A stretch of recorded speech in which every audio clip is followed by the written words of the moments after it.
Hello friends, welcome to my YouTube channel. സുശാന്താണ്. എല്ലാവരും സുഖമായിരിക്കുന്നു എന്ന് വിശ്വസിക്കുന്നു. അങ്ങനെ ഈ ആഴ്ചയിലെ ആദ്യത്തെ ട്രേഡിംഗ് ദിവസം അവസാനിച്ചു. ഇന്ന് രണ്ടാമത്തെ ദിവസം ആരംഭിക്കുകയാണ്. ഇന്നലെ നിഫ്റ്റിയിലും സെൻസെക്സിലും മിഡ് ക്യാപ്പിലും സ്മോൾ ക്യാപ്പിലും ഒക്കെ തന്നെ ചെറിയ ഒരു പ്രോഫിറ്റ് ബുക്കിങ്ങോട് കൂടിയാണ് വ്യാപാരം അവസാനിപ്പിച്ചത്. നിഫ്റ്റിയുടെ ഇന്നലത്തെ ക്ലോസിംഗ് 24,300 മുകളിലാണ് എന്നുള്ളൊരു ആശ്വാസം മാത്രമാണുള്ളത്. പ്രത്യേകിച്ചും മിഡ് ക്യാപ്പിലും സ്മോൾ ക്യാപ്പിലും ഒക്കെ തന്നെ ചെറിയൊരു ലാഭവെടുപ്പിലേക്ക് വിപണി പോകുന്നതായിട്ട് കണ്ടു. അമേരിക്കൻ വിപണികൾ ഇന്നലെ ഫ്ലാറ്റായിട്ടാണ് ക്ലോസ് ചെയ്തിരിക്കുന്നത്. വലിയ രീതിയിലുള്ള ഒരു പോസിറ്റീവ് ന്യൂസോ നെഗറ്റീവ് ന്യൂസോ ആഗോള വിപണിയിൽ നിന്നില്ല. അതുകൊണ്ട് തന്നെ ഇന്നത്തെ പ്രധാനപ്പെട്ട ഒരു ലെവലുകൾ നോക്കേണ്ടതായിട്ടുണ്ട്. അതുപോലെ തന്നെ ഇന്ത്യൻ വിപണിയെ സംബന്ധിച്ചിട്ട് കൂടുതലായിട്ടും ഡൊമസ്റ്റിക് യൂസർ, അതായത് ബാങ്കിങ് അപ്ഡേറ്റുകൾ, ഞാൻ കഴിഞ്ഞ നമ്മുടെ വീക്കിലി പോഡ്കാസ്റ്റിൽ പറഞ്ഞതുപോലെ HDFC ബാങ്കിൻ്റെ ബിസിനസ് അപ്ഡേറ്റ് വന്നതിന് ശേഷം ബാങ്കിങ് സെക്ടറിൽ സംഭവിച്ചിരിക്കുന്ന ഒരു ടേൺ അറൗണ്ട് അത് നമ്മൾ ശ്രദ്ധിക്കേണ്ടതാണ്. കാരണം ഇന്നലെയും ബാങ്ക് നിഫ്റ്റിയിൽ ഏകദേശം 200 പോയിൻറ്റിൻ്റെയോളം കറക്ഷൻ വരികയുണ്ടായി. നിഫ്റ്റിയിൽ ഇന്നലെ ഒരു 100 പോയിൻറ്റിനിടയിലുള്ള ഒരു റേഞ്ച് ബൗണ്ട് ആയിട്ടുള്ളൊരു ട്രേഡിംഗ് ആയിരുന്നു. അതുകൊണ്ട് തന്നെ വളരെ എക്സൈറ്റ്മെൻറ്റ് തോന്നുന്ന തരത്തിലുള്ള ട്രേഡുകളൊന്നും തന്നെ ഇന്നലെ പ്രധാനമായിട്ടും വന്നില്ല. പക്ഷേ സെക്ടർ സ്പെസിഫിക്കും അതുപോലെ തന്നെ ബജറ്റ് ഓറിയൻറ്റഡ് ആയിട്ടുള്ള സെക്ടറുകളിലും തന്നെ ഇന്നലെ ബൈങ് ദൃശ്യമായിരുന്നു. അതിപ്പോൾ പവർ സെക്ടർ ആയാലും ശരി, ഇൻഫ്രാസ്ട്രക്ചർ, അതുപോലെ തന്നെ സിമെൻറ്റ്, പ്രധാനപ്പെട്ട ചില ഇൻഫ്രാസ്ട്രക്ചർ ഓഹരികളിലൊക്കെ തന്നെ ചില സെലക്റ്റീവായിട്ടുള്ള ബൈങ് മാത്രമാണ് കണ്ടത്. അപ്പോൾ ഇന്ന് നമുക്ക് കാണാൻ സാധിക്കുന്നത് ഇന്നലെ FIIസിൻ്റെ ഭാഗത്തു നിന്നും നേരിയ രീതിയിലുള്ളൊരു വാങ്ങലുകളാണ് കണ്ടത്. 60 കോടി രൂപയുടെ ബൈങ് ആണ് വന്നത്. അതിനായി ഡൊമസ്റ്റിക് ഇൻസ്റ്റിറ്റ്യൂഷണൽ ഇൻവെസ്റ്റേഴ്സിൻ്റെ ഭാഗത്തു നിന്ന് 2,866 കോടി രൂപയുടെ ബൈങ് ആണ് ദൃശ്യമായത്.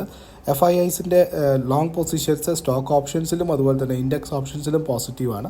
അതേസമയം സ്റ്റോക്ക് ഫ്യൂച്ചേഴ്സിലും ഇൻഡെക്സ് ഫ്യൂച്ചേഴ്സിലും അവർക്ക് ചെറിയ നെഗറ്റീവ് പൊസിഷൻസാണുള്ളത്. ഓവറോൾ എനിക്ക് തോന്നുന്നു ഒരു മിക്സ്ഡ് ട്രെൻഡാണ് മാർക്കറ്റിലിപ്പോൾ ഒരു കൺഫ്യൂഷനുണ്ട്. കാരണം പ്രത്യേകിച്ചും ബഡ്ജറ്റ്, ചില ബിസിനസ് അപ്ഡേറ്റ്സുകൾ വരുന്നത് അത്രമാത്രം പോസിറ്റീവല്ല.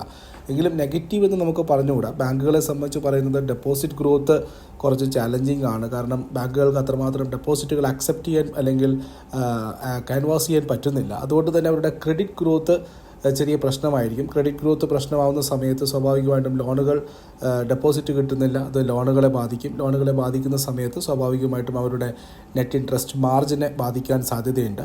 5 മുതൽ 15 ബേസിസ് പോയിന്റ് വരെ പല ബാങ്കുകളുടെയും നെറ്റ് ഇൻട്രസ്റ്റ് മാർജിനിൽ കുറവ് രേഖപ്പെടുത്താൻ സാധ്യതയുണ്ടെന്നുള്ളതാണ് മറ്റൊരു പ്രധാനപ്പെട്ട റിപ്പോർട്ട് വന്നിരിക്കുന്നത്. അതുകൊണ്ട് തന്നെ നെറ്റ് ഇൻട്രസ്റ്റ് മാർജിൻ വീക്ക് ആവുന്ന സമയത്ത് പെർഫോമൻസ് ഓവറോൾ ഒന്ന് സ്ലഗിഷ്നെസ്സിലേക്ക് വരാൻ സാധ്യതയുണ്ട്.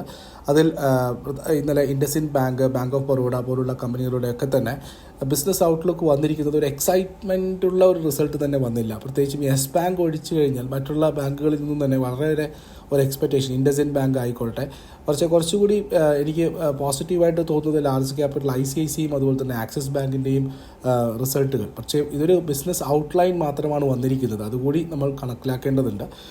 അപ്പോൾ ബിസിനസ് ഔട്ട്ലൈൻ മാത്രമാണ് വന്നിരിക്കുന്നത്. അപ്പോൾ കൂടുതലും ഫോക്കസ് ചെയ്യാൻ പോകുന്നത് എനിക്ക് തോന്നുന്നു നമുക്ക് റിസൾട്ടുകൾ അനൗൺസ് ചെയ്യുന്ന സമയത്ത് ഒരു ഫുൾ ഫ്ലെഡ്ജ്ഡ് റിസൾട്ട് വന്നതിന് ശേഷം ബാങ്കുകളുടെ കമൻട്രികൾ കൂടി, മാനേജ്മെൻറ്റിൻ്റെ വ്യൂ പോയിൻ്റ് കൂടി അറിയേണ്ടതായിട്ടുണ്ട്. ആ ഒരു വ്യൂ പോയിന്റിൽ അവർ ഈ ഒരു ക്വാർട്ടറെയും അടുത്ത ക്വാർട്ടറുകളെയും എങ്ങനെ ഇവർ നേരിടാൻ പോകുന്നു, ഈവൻ ഡെപ്പോസിറ്റ് ക്യാൻവാസിങ് ചലഞ്ചിങ് ആയാൽ പോലും എങ്ങനെയാണ് ഇതിനെ ഓവർകം ചെയ്യാൻ പോകുന്നത് എന്നുള്ളത് ബാങ്കുകളുടെ സ്ട്രാറ്റജിയും മറ്റു കാര്യങ്ങളുമാണ് മാർക്കറ്റ് തീർച്ചയായിട്ടും ഉറ്റുനോക്കുന്നത്. അതുകൂടി കണക്കിലെടുത്തായിരിക്കും ബാങ്കിങ് സ്റ്റോക്കുകളിൽ ഉണ്ടാകുന്ന മുന്നേറ്റത്തിനോ അല്ലെങ്കിൽ പ്രോഫിറ്റ് ബുക്കിങ്ങിനോ കാരണമായി മാറാവുന്നത്. ഇപ്പോൾ മാർക്കറ്റിനെ സംബന്ധിച്ചൊരു കൺഫ്യൂഷനാണ്. ഇപ്പോൾ ബാങ്കിങ് സെക്ടർ ആയാലും ഇനി വരുന്ന സിമെൻറ്റ് സെക്ടറിൽ നിന്നുള്ള FMCG, പിന്നെ ബജറ്റ് വരുന്നു, അങ്ങനെ ഒരു കൺഫ്യൂഷനിലാണുള്ളത്. മാർക്കറ്റ് ഒരു ട്രിഗറിന് വേണ്ടി വെയിറ്റ് ചെയ്യുന്നു. അതിപ്പോൾ ബഡ്ജറ്റ് വരെയോ അല്ലെങ്കിൽ ബഡ്ജറ്റ് റിലേറ്റഡ് ആയിട്ടുള്ള തീമുകളിൽ ചെറിയ പ്രോഫിറ്റ് ഒരു റാലി വരുന്നു. ഇന്നലെയും ഫെർട്ടിലൈസർ സ്റ്റോക്കുകളിലും സ്റ്റോക്കുകളിലും PSUകളിലൊക്കെ തന്നെ ഒരു ബൈങ് ദൃശ്യമായിരുന്നു. അപ്പോൾ ഒരു കൺഫ്യൂഷനിലാണ് മാർക്കറ്റ്. അപ്പോൾ ചില ആൾക്കാർ നമുക്ക് പറയുന്നു കോalition ഗവൺമെൻറ്റാണ്, അതുകൊണ്ട് തന്നെ ഒരു നല്ല ബഡ്ജറ്റ് എക്സ്പെക്റ്റ് ചെയ്യുന്നു. അതേസമയം മാർക്കറ്റ് ഓവറോൾ ഒരു ഹയർ വാല്യൂഷനിലാണ് നിൽക്കുന്നത്. അപ്പോൾ ഒരു പ്രോഫിറ്റ് ബുക്ക് ചെയ്യുന്നതായിരിക്കും നല്ലത്. അങ്ങനെ പക്ഷേ ഒരു സ്റ്റീപ്പ് ഫോളിനുള്ള സാധ്യതകളും കാണുന്നില്ല. അതുകൊണ്ട് തന്നെ ഒരു നാരോ റേഞ്ചിൽ മാർക്കറ്റ് ഒരു കൺഫ്യൂഷനിൽ നിൽക്കുകയാണ്, നല്ല ട്രിഗറുകൾക്ക് വേണ്ടി വെയിറ്റ് ചെയ്യുകയാണ്. അതുകൊണ്ട് തന്നെ ഇങ്ങനെയുള്ള അവസ്ഥകളിൽ ഇൻഡെക്സുകളിൽ ഫോക്കസ് ചെയ്യാതെ സെക്ടർ സ്പെസിഫിക് ആയിട്ടുള്ള സ്റ്റോക്കുകളിലും ഫോക്കസ് ചെയ്യുന്നതായിരിക്കും ട്രേഡേഴ്സിനെയും അതുപോലെ തന്നെ സ്വിംഗ് ഇൻവെസ്റ്റേഴ്സിനെയും സംബന്ധിച്ചിട്ട് പോസിറ്റീവായിട്ട് തോന്നുന്നത്.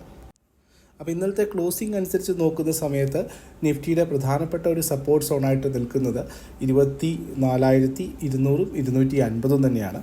അതേസമയം ഇന്നലെ വീക്ക്ലി പോഡ്കാസ്റ്റിൽ പറഞ്ഞിരിക്കുന്ന അതേ ഒരു ട്രജക്ടറി തന്നെയാണ് ആദ്യത്തെ റെസിസ്റ്റൻസ്. 24,400 430 റേഞ്ചുകളിലായിരിക്കും നിഫ്റ്റി നേരിടാൻ പോകുന്ന ആദ്യത്തെ റെസിസ്റ്റൻസ് സോണ്. അത് ഭേദിച്ച് 24,500 മുകളിലേക്ക് നിഫ്റ്റി ട്രേഡ് ചെയ്യുകയാണെങ്കിൽ ഒരു 100-125 പോയിൻറ്റിൻ്റെയെങ്കിലും റാലി നമുക്കവിടെ കാണേണ്ടതായിട്ട് വരും. 24,630 വരും 650 വരെയുള്ള റാലി നമുക്ക് ദൃശ്യമായിരിക്കും. പക്ഷേ 24,400 430 ലെവലുകൾ പ്രതിരോധിക്കുക എന്നുള്ളതാണ് നിഫ്റ്റിയെ സംബന്ധിച്ചിട്ട് പ്രധാനപ്പെട്ട ഒരു ഹഡിലായിട്ട് നിൽക്കുന്നത്. ഇനി സ്റ്റോക്ക് സ്പെസിഫിക്കും സെക്ടർ സ്പെസിഫിക് ആയിട്ടുള്ള ആക്ഷൻസിലേക്ക് പോകുന്നതിന് മുന്നോടിയായിട്ട് ആദ്യമായിട്ടാണ് നമ്മുടെ യൂട്യൂബ് ചാനൽ നിങ്ങൾ കാണുന്നതെങ്കിൽ തീർച്ചയായിട്ടും ചാനൽ സബ്സ്ക്രൈബ് ചെയ്യാൻ മറക്കാതിരിക്കുക. മാർക്കറ്റ് റിലേറ്റഡ് ആയിട്ടുള്ള ഇൻഫർമേഷനും ന്യൂസുകളും അപ്ഡേറ്റ്സുകളും സ്റ്റോക്ക് അനാലിസിസുകളുമാണ് നിങ്ങൾ പ്രതീക്ഷിക്കുന്നതെങ്കിൽ തീർച്ചയായിട്ടും ഈ ചാനലിൽ വരുന്ന കണ്ടന്റ് നിങ്ങൾക്ക് ഉപകാരപ്രദമാക്കാൻ ഞങ്ങൾ ശ്രമിക്കുന്നതാണ്. അതുപോലെ വീഡിയോ മുഴുവൻ കണ്ട് ഇഷ്ടമായിട്ടുണ്ടെങ്കിൽ തീർച്ചയായിട്ടും നിങ്ങൾക്ക് ലൈക്ക് ചെയ്യാൻ മറക്കാതിരിക്കുക. അതുപോലെ തന്നെ നിങ്ങളുടെ അഭിപ്രായങ്ങൾ രേഖപ്പെടുത്താൻ മറക്കാതിരിക്കുക. ഞാനൊരു സെബി രജിസ്റ്റേർഡ് റിസർച്ച് അനലിസ്റ്റാണ്. ഞങ്ങളുടെ റിസർച്ച് റെക്കമെൻഡേഷൻസും ഞങ്ങളുടെ സജഷൻസും ഒക്കെ ഫോളോ ചെയ്യാനായിട്ട് ഞങ്ങളുടെ പ്രൈവറ്റ് ടെലിഗ്രാം ഗ്രൂപ്പിലേക്ക് നിങ്ങൾക്ക് ജോയിൻ ചെയ്യാവുന്നതാണ്. അതിനുള്ള ലിങ്ക് ഞാൻ ഡിസ്ക്രിപ്ഷനിൽ കൊടുത്തിട്ടുണ്ട്. അതുവഴി മാത്രം നിങ്ങൾ ഞങ്ങളുമായിട്ട് അസോസിയേറ്റ് ചെയ്യുക എന്നുള്ളതാണ്. അപ്പോൾ ഒരു പ്രധാനപ്പെട്ട സെക്ടർ അപ്ഡേറ്റ് വന്നിരിക്കുന്നത് പവർ സെക്ടറുമായിട്ട് ബന്ധപ്പെട്ടിട്ടാണ്. നോർത്ത് ഇന്ത്യയിൽ പവർ ഡിമാൻഡ് വീണ്ടും കൂടുകയാണ്. ഓൾറെഡി മൺസൂൺ ബോംബെ വരെ എത്തിക്കഴിഞ്ഞു. സോ എങ്കിലും കഴിഞ്ഞ ജൂൺ മാസത്തെ അല്ലെങ്കിൽ മെയ് മാസത്തെ അപേക്ഷിച്ചിട്ട് വീണ്ടും 22% വർധനവാണ് പവർ ഡിമാൻഡിൽ വന്നിരിക്കുന്നതെന്നാണ് പറയുന്നത്. മൊത്തം രാജ്യത്തെ ഉഷ്ണതരംഗവും മറ്റുമൊക്കെ ഉണ്ടായിരുന്നു. അതുകൊണ്ട് തന്നെ പവർ ഡിമാൻഡ് വളരെയേറെ കൂടിയതായിട്ടാണ് കാണുന്നത്. ക്രിസിൽ ഈയിടെ പുറത്തിറക്കിയ ഒരു ലേറ്റസ്റ്റ് റിപ്പോർട്ടിലും ഇതിൻ്റെ ഒരു എഡിഷൻ വന്നിട്ടുണ്ട്. IEX പവർ സപ്ലൈ കോൺട്രാക്റ്റുകളുടെ പ്രൈസിൽ ഏകദേശം 19% വർധനവ് വന്നതായിട്ട് കാണുന്നു. അതുപോലെ തന്നെ ഇമ്മീഡിയറ്റ് ആയിട്ടുള്ള RTM വോളിയം ഷെയർസിൽ IEX ഏകദേശം 30% വർധനവും കാണുന്നത്. അതായത് ഒരു ഓൾ ടൈം ഹൈയിലേക്കാണ് നിൽക്കുന്നത്. ഇപ്പോൾ ജൂണിൽ വന്നിരിക്കുന്നത് 245.41 ജിഗാവാട്ടിൻ്റെ കൺസംഷനാണ് ജൂണിൽ നടന്നതാണ് പവർ കൺസംഷൻ നടന്നിരിക്കുന്നത്. ഇത് മെയ്യിൽ 250 ജിഗാവാട്ടിന് മുകളിൽ പോയിരുന്നു. സോ ആ ഒരു റെക്കോർഡ് ഹൈക്ക് ശേഷം ചെറിയൊരു കുറവാണ് ഇപ്പോൾ ജൂണിൽ വന്നിരിക്കുന്നത്. എങ്കിലും നോർത്തേൺ സൈഡിൽ മറ്റുള്ള ഭാഗങ്ങളെ അപേക്ഷിച്ച് നോക്കുന്ന സമയത്ത് വലിയ രീതിയിലുള്ള വർധനവാണ് ഡിമാൻഡിൽ സംഭവിച്ചിരിക്കുന്നത്. ജൂണിൽ പവർ കൺസംഷൻ നോർത്ത് ഈസ്റ്റേൺ സ്റ്റേറ്റിലൊക്കെ തന്നെ എല്ലാ റീജിയനിലും നോക്കിക്കഴിഞ്ഞാലും 8.3%, 7.8%, 3.5% ഒക്കെ തന്നെ ഇയർ ഓൺ ഇയർ ബേസിൽ വളരെ വർധനവാണ് കാണിക്കുന്നത്.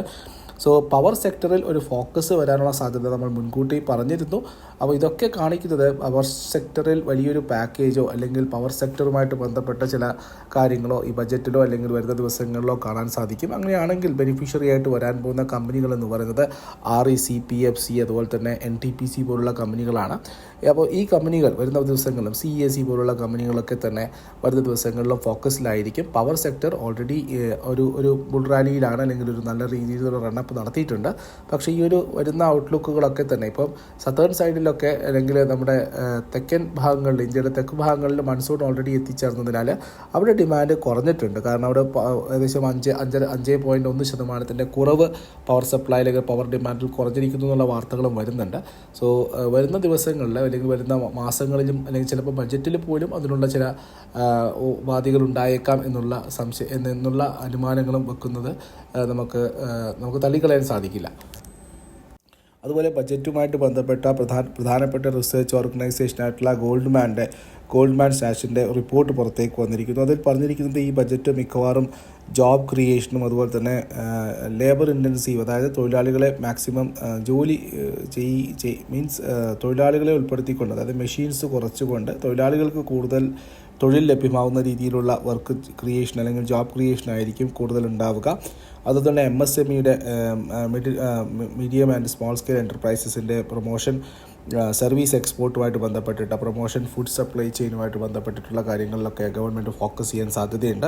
അതുപോലെ തന്നെ ലോങ് ടേം എക്കണോമിക് ഗ്രോത്ത് 2047 എന്ന് പറയുന്ന ഒരു ടാർഗറ്റിലേക്ക് ഇന്ത്യയെ എത്തിക്കുക എന്നുള്ള രീതിയിലുള്ള കപ്പെക്സും കാര്യങ്ങളൊക്കെ തന്നെയായിരിക്കും മുന്നോട്ട് കൊണ്ടുപോകാൻ സാധ്യത.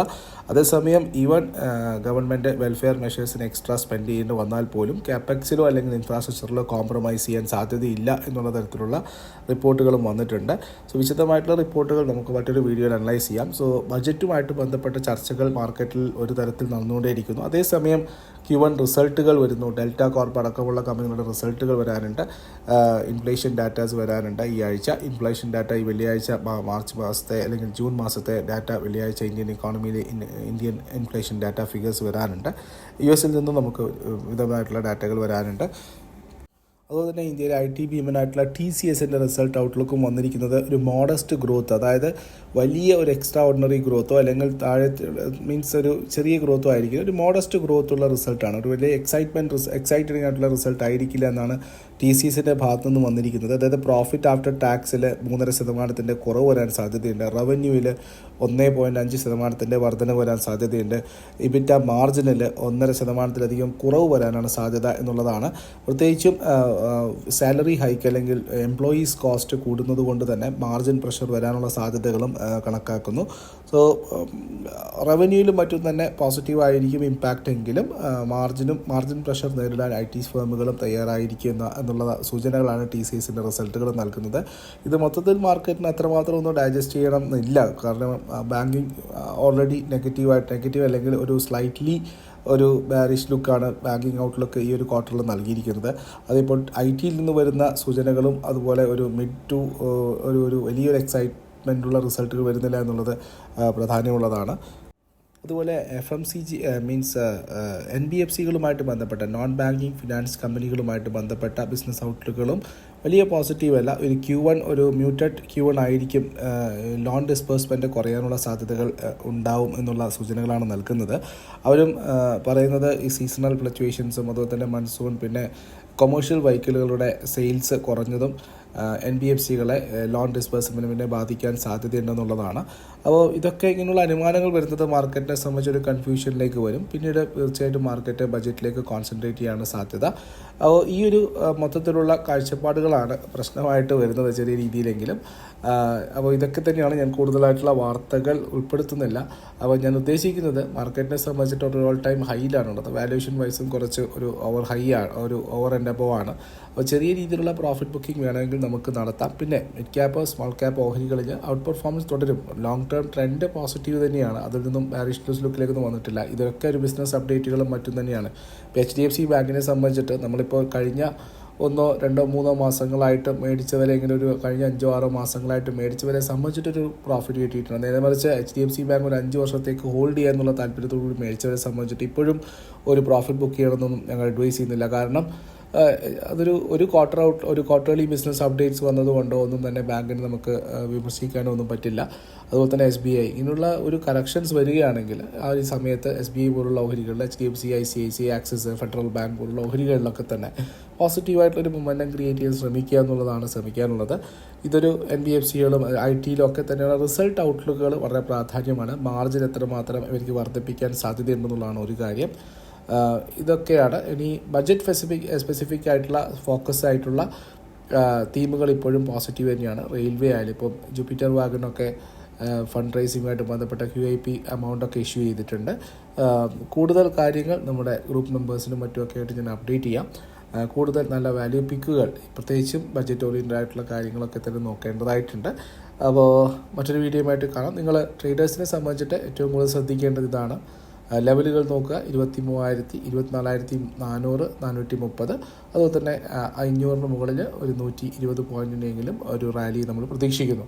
മാക്സിമം ഇപ്പോഴത്തെ അവസ്ഥയിൽ നിഫ്റ്റിയുടെ ക്യാപ്പ് എന്ന് പറയുന്നത് 24,600, 640 റേഞ്ചാണ്.